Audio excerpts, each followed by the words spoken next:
স্বাভাবিকভাবে যদি আপনি বাজার পড়ে যাওয়ার সময় বিনিয়োগ করেন তাহলে সেটি অনেক সময় আপনাকে আরো ভালো রিটার্ন দিতে পারে। কিন্তু প্রশ্ন হলো, এটা কি এসআইপি করতে ঠিক? চলুন আজ আমি পার্থপ্রতিম ব্যানার্জি আপনাদের সঙ্গে শেয়ার করছি হোয়াইট ওয়াক মিউচুয়াল ফান্ডের একটি খুবই আকর্ষণীয় গবেষণা। এটি গবেষণায় দেখা গেছে যে দীর্ঘমেয়াদী বাজারের সময় তার চেয়ে বিনিয়োগ করতে একটু দেরি করাটাই আসল বেশি ক্ষতিকর। একবার ভেবে দেখুন, ধরুন ঈশ্বর আপনাকে এমন একটি জাদুকরী ক্ষমতা দিলেন যাতে আপনি বাজারের একদম নিচের স্তরটা আগেই জানতে পারেন। ফেব্রুয়ারি 2002-এ যখন সেন্সেক্স ছিল 6300, তখন আপনি এসআইপি শুরু না করে একটু বুদ্ধি খাটিয়ে অপেক্ষা করলেন।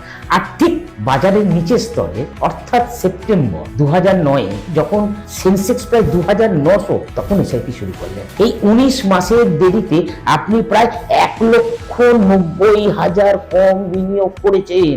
কিন্তু ফলাফল কি জানেন? ফেব্রুয়ারি 2002-এ শুরু করে এসআইপি বর্তমান মূল্য প্রায় 2,22 লক্ষ, আর সেপ্টেম্বর মাসে 2001-এ শুরু করা এসআইপি বর্তমান মূল্য মাত্র 1,80 লক্ষ। একইভাবে 2008 সালে আর্থিক সংকটের সময় যদি আপনি জানুয়ারি 2008-এ এসআইপি শুরু না করেন, বরং বাজারের নিচের স্তরে মার্চ 2009-এ যখন সেন্সেক্স ছিল প্রায় 10,000 শুরু করতেন, তাহলে কি হতো? আপনি প্রায় 1,40,000 কম বিনিয়োগ করতেন। কিন্তু জানুয়ারি 2008-এ শুরু করা এসআইপি আজ প্রায় 58 লক্ষে পৌঁছেছে, যেখানে মার্চে 2000 শুরু করা এসআইপি বর্তমান মূল্য 50 লক্ষেরও কম। তাই বন্ধুরা, এসআইপি নিয়ে 4টি বিষয় সবসময় মনে রাখবেন।